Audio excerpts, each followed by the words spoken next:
AEW's New Year smash. Was it smashing? No, I wanted to smash the TV watching this shit, but we're committed to bringing you wrestling reviews almost on a daily basis. I mean, people say 2021 is the best time to be a wrestling fan because you got 5 shows. You know, I mean, a show on every night of the week from Monday to Friday. What goods are being a wrestling show on it every day of the week if it's pish? That's it. I mean, what would you rather? One good show a week or 5 shite shows a week? I don't understand that logic. Oh, never been a better time to watch. There's so much wrestling to watch. The only problem is all the wrestling's fucking garbage, and this show is probably the worst of them all. I would say Rampage is better than Dynamite for the simple fact it's an hour shorter. So there you go. And there we go, guys. That's how we're starting it. Yes, we kicked off with a huge 10-man tag team match we had. I mean, every match on AEW is essentially a huge 10-man, 6-man, 8-man, 24-man, 12-man, 37-man. This company's pissed. No one's good individually, so we just stick them on a team because, I'm Tony Khan and I need to pretend I'm better than Vince McMahon, so I ain't going to release anybody. I'm just going to keep every single person on my roster, and I'm going to create AEW Dark and have a YouTube show where we put on 18 multi-man matches, and I can claim that I'm giving everybody a job, even though, people sign because they might be on TV, nobody signs so they can... We're on fucking YouTube. Someone's going to, I had a dark match on YouTube. So what? We're uploading a video to YouTube. We're on the same fucking page as Adam Page. So, on that note. Talk about Adam. Where the fuck was he? Nothing from the champ. Nothing from Daniel Bryan. 2 guys are in the world title feud. Garbage. No, it's just when Tony Khan talks about, we've got Dynamite, we've got Rampage, we've got AEW Dark, and then apparently there's this other show called Elevation or something, or... I don't know what the fuck. I don't know if that's been cancelled or what, but... we kicked off, guys, right? Christian Cage, the Jungle Express, and Lucha Bros taking on FTR. Who look fucking fat and out of shape as fuck, by the way. Fuck. Matt Hardy. And two other guy who was screaming like a little bitch. Faggot. Damn. Can you say that? Probably Strong not, word. but yeah, that's true. I've never... The guy gets back body suplexed at one stage in the match. I believe it was by the big dude. Well, he's not even big. No, he got like flapjacked. Elevated flapjack. Yeah, he got flapjacked and... See the noise? I've never heard a noise like this in the wrestling. I mean, never. This is the sort of like, even when Trish Stratus was selling that fucking nose injury at Survivor Series, this guy sounded more feminine. This is the sort of thing that Vince would be like, right, IPA, go out and bully this bastard, and they'd have killed him. I don't know who this guy is, right? But I don't see how any straight man's making a noise like that, honestly. Yes. Anyway, they make the tag to Luchasaurus. He comes in, clears house. The black dude, the black mask guy tags in. The dark guy, Dark Pentagon, whatever the fuck his name is, tags in. He wants to take the glory, I guess. He wants to get the pinfall. He's going to go for his mad... I think he does a Canadian Destroyer. What is it? Everybody fucking does a Canadian Destroyer these days. I mean, it was good when Petey Williams done it because you'd never seen it before. See, when every cunt does it, it's no longer good. Like, see if I see a Canadian Destroyer now, I'm thinking... I'm what? See, when Petey Williams did it, I was thinking, holy fuck, look at that. That guy's dead. That manoeuvre. I mean, no one kicked out of it. The pat in the back manoeuvre. See now, you probably get about 4 or 5 Canadian Destroyers on every AEW show. Anyway, he sets him up for a Canadian Destroyer or something similar to that. Christian tags himself in. Pentagon Jr. or Pentagon Dark, whatever his name is not happy that Christian tagged himself in, even though he did the exact same thing. Selfish bastard. Christian gets pushed into him and gets rolled up and gets beat or whatever. So, no, he doesn't get rolled up. He gets that maneuver. The revival did their finisher. Of all the people that take the pin in this match, Christian does. I mean, the biggest star in the match, like, I'd probably say undoubtedly. Yeah, I mean... He has a bigger star than Matt Hardy, isn't he? And that's it, between those two. I'd say as, like... Oh, not by much, but I would say as... For the simple fact is... I mean, he might have held it for like 5 days or whatever, but he still held it. And he was ECW champ. I know Matt Hardy was, but Christian was TNA champ as well. Yeah, Christian Cage, come on. Anyway, Christian Cage gets pinned. I don't know why, and that's what happens there. So there you go. Next up, though, we have there we go. Eddie Kingston and his band of jobbers taking It's another multi-man match. I couldn't tell you who's in it. Apparently it was Ortiz and Santana with Halloween face mask on. Face paint. So... I think it was Mexican Day of the Dead shit, but alright, I get you. Same shit, who cares? Eddie Kingston, though, with the worst gut known to man. Who were they? I actually don't know who they were against here. Neither do I. I don't care to investigate, but all I know is Eddie Kingston's gut was awful here, and for that reason alone, this show's getting a 0. I think Eddie Kingston is the worst wrestler Ever. I have seen. Like, he can hit a German suplex, whatever, but I mean, who cares? I mean, I reckon I could hit a German suplex. Oh no, honestly, see if I practiced it a few times, I reckon I could do that. I mean, the guy, he does moves, but he doesn't do anything good. I mean, everything he does looks sloppy. He can't sell. The guy, he got hit with a chop block, and he was selling as if he took a shotgun to his knee. And then he gets back. He gets in the ring, and he's like crawling over as if he's dead. Then the guy kind of, you know that move Jericho does, and I think it's Here Comes the Pain. You know that he can do in the game where you think if you go to the guy's head and you hit, and he just pushes him with his foot. Yeah. He's not kicking him. He's like kind of just pushing him. Yeah, Jericho does that in every game, doesn't he? Aye, kind of. But that's what this guy done to him.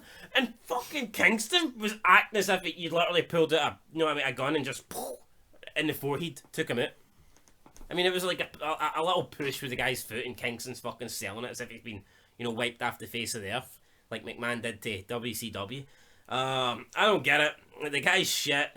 And then after the match, Jericho comes down with a bat, makes his return, crowd are going mental, sing this song. Eddie Kingston's no happy.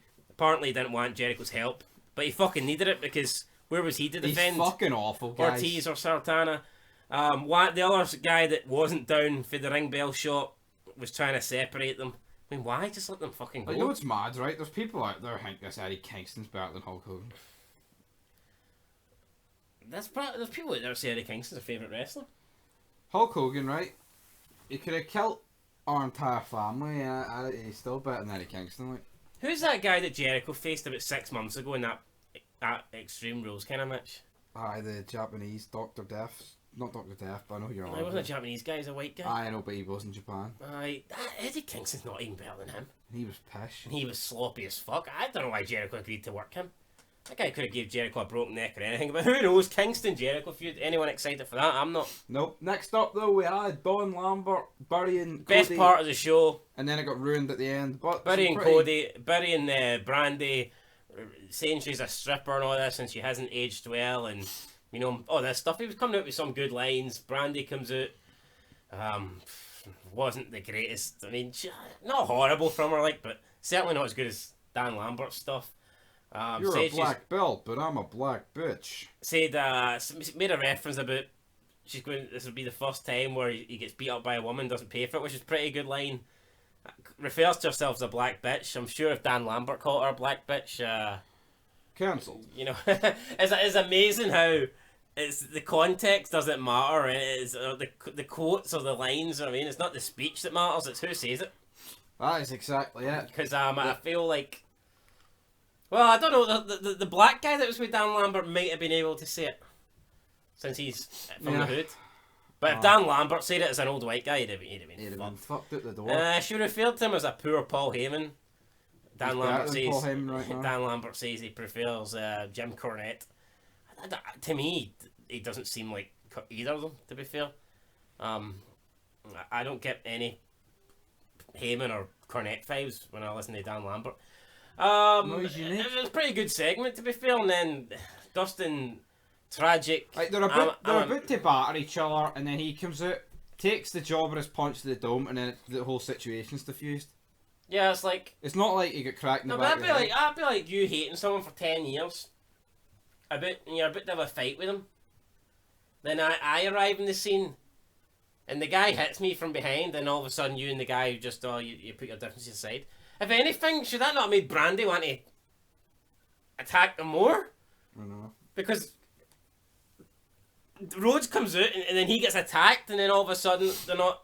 Should that not escalate things rather than de-escalate it? Yeah, I don't get it, man. Well. If you want to hear my thoughts on Dustin Rhodes, just go and check out Jerry the King Lawler's promo in '97. Or was that 96? 97. I mean, 97. that promo sums up what I think about Dustin Rhodes. And talking about dog shit endings or just dog shit segments, we had Who Robbed Thunder Rosa in the TBS tournament. Alright, so I don't even know what the TBS tournament is, right? But I guess it's some sort of... Total bullshit. I guess it's some sort of tournament. You've got the black version of China facing, I don't know, was it that Chris Statlander? Who is it? Thunder Rosa. Thunder Rosa, right. Thunder fucking That Rosa. makes sense, doesn't it? What's the difference? Some masked woman comes out, helps Black China win the match, takes off her mask, we're looking at her face, and we've fucking no idea who it is. Shivani is like, oh my god, and then JR's like, that's one of the best women wrestlers in the world, and we're like put it this way, right? I don't know who it is. See when there was a big debut in the past, like say Goldberg appearing or like Jericho appearing, did they ever say, oh, he's one of the best No, because everyone knew who the fuck it was. I know, but see, I think when I don't think it would have been as bad if she just came out and done it. It's the fact she comes out wearing a mask. Because when you wear a mask or a hood up, the reason you're doing it is for a fucking big reveal. Exactly. Like when DDP did it. Aye. Could you imagine if DDP took the mask and you didn't know who it was? Well, how fucking awkward would that have been? Fucking Sean Stacey. Oh, that's the People's Champ. Could you imagine it was some guy that like WWE, WCW had in their like development or something like that? It was some guy that they signed in 2001 that never appeared on Nitro. Milk. I know. I mean, how fucking bad would that be? And that's the equivalent we've got here. Apparently her name's Mercy. I'm not gonna lie, right? I think I have heard of the name, but honestly, I couldn't tell you what promotion she in. Has she been in? I would guess NXT if I had to guess. She looks like an NXT sort of person to me, but I mean, fucking hell. Doesn't matter. I couldn't tell you who it was based on awful, her face. Right? Next up, the show just gets... See, maybe if it was Tony Storm, who actually just got... No, and then it's like a day later. Maybe that would have felt more of it, even though Tony Storm's pish. But, I mean, why? No one cares.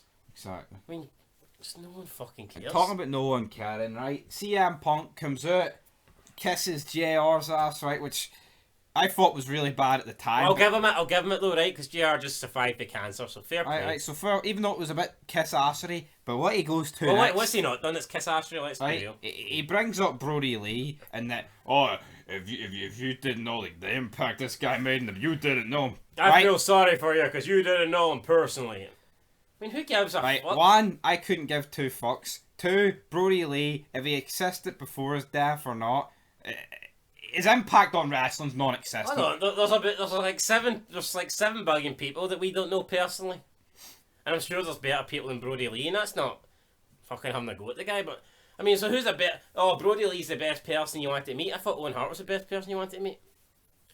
Oh, I thought Eddie Guerrero was the best person you wanted to meet. And it's the fact of Brody... I thought Benoit was the best person you wanted to meet, but you just wouldn't let him look after your kids. Until the Tuesday.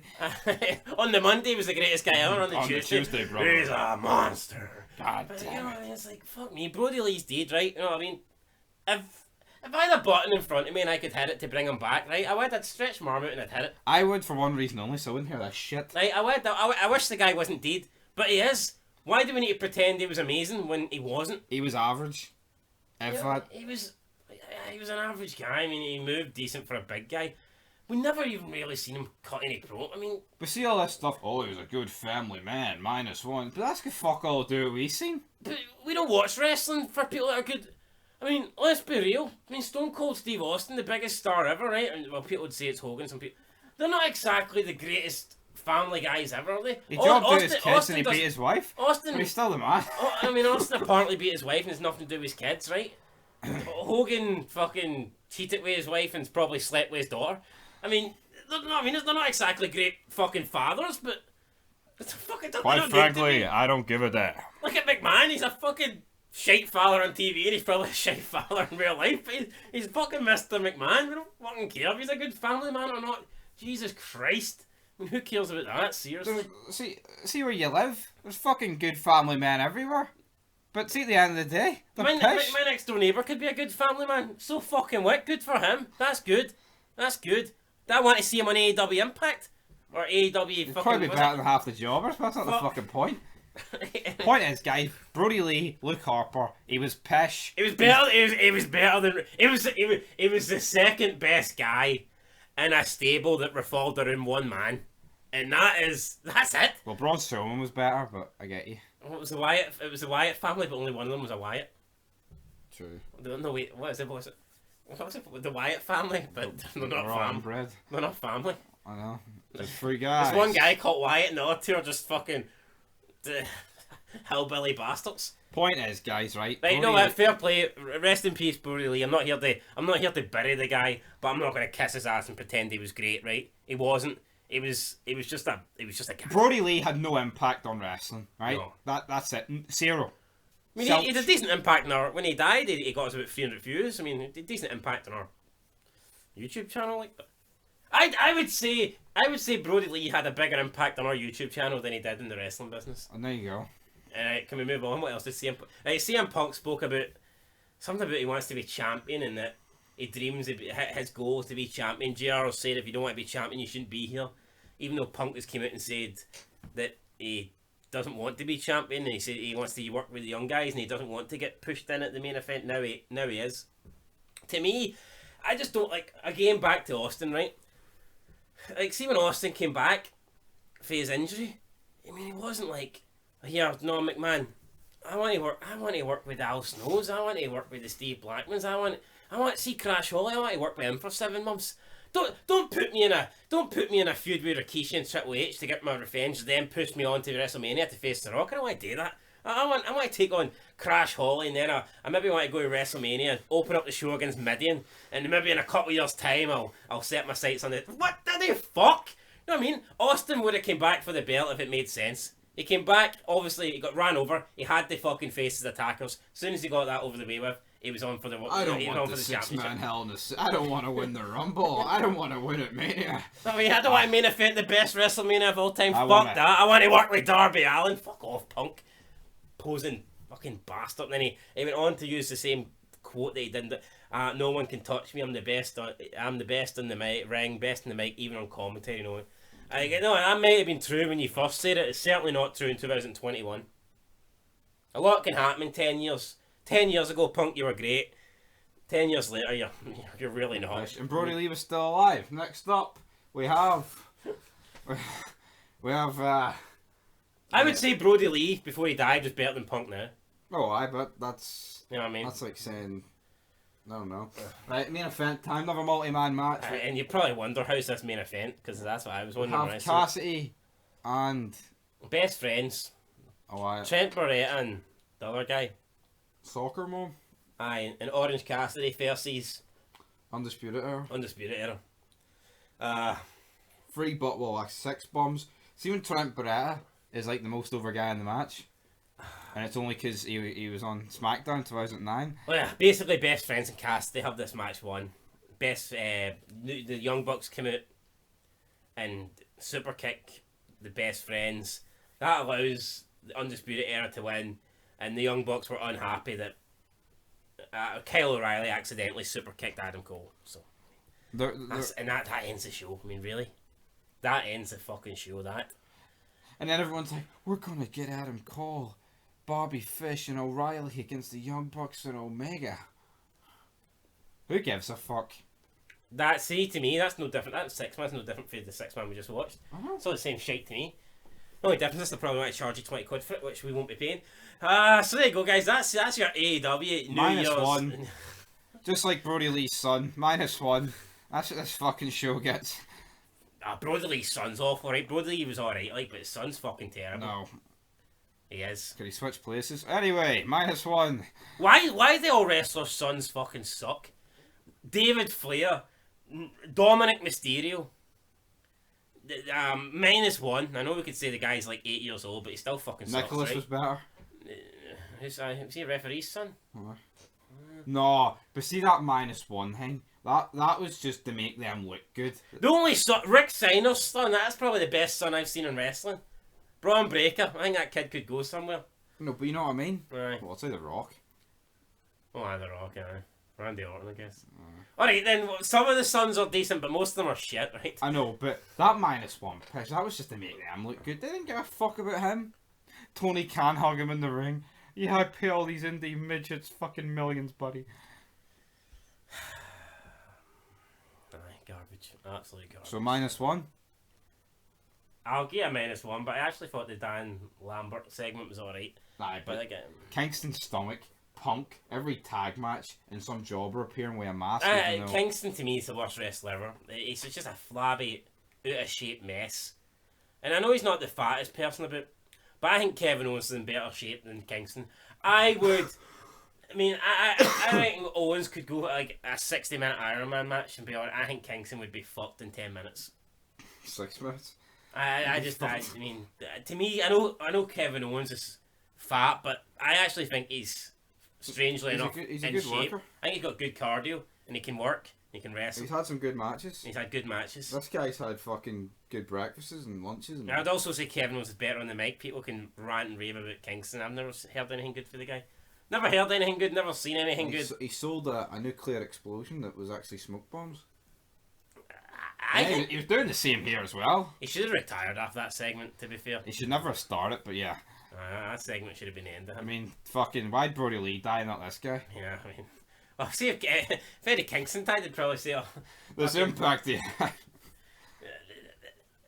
No, it's mad. See when there's a guy... See when your name's Kingston, but there's a guy in the other company who's called Kingston, and he's a million times better than you, and he's pish as well. That's when you... Hang up the boots, man. Hang up. Benoit's career across that 3-day bender in the weekend's fucking better than Eddie Kingston. And he was 2-0. Then he decided, fuck it, someone needs to end the streak. And he ended himself. Do it, aye, fucking... 2-1. Weekend at Benoit's. Dun, dun, dun, dun. Anyway, guys, -1. Tell what's the next show? SmackDown? Aye, well, Impact if you want. If you want, no. If you wanna make an impact. Do you remember the late 2000s or whatever, man? People would maybe say Impact, like, you know, trying to take a dig at it, and, you know, like, it was an edgy thing to do. Remember in the Monday Night War, like, someone came out and says, "Do you want to make an impact?" Yeah. I mean, fuck me, you wouldn't say that now, would you? I mean, no one even knows what Impact is. You wouldn't want to be fucking seen dead talking about Impact. Oh, Jesus. And on that note, 22-minute AEW review. You love it! I don't. -1. R.I.P. Nibby.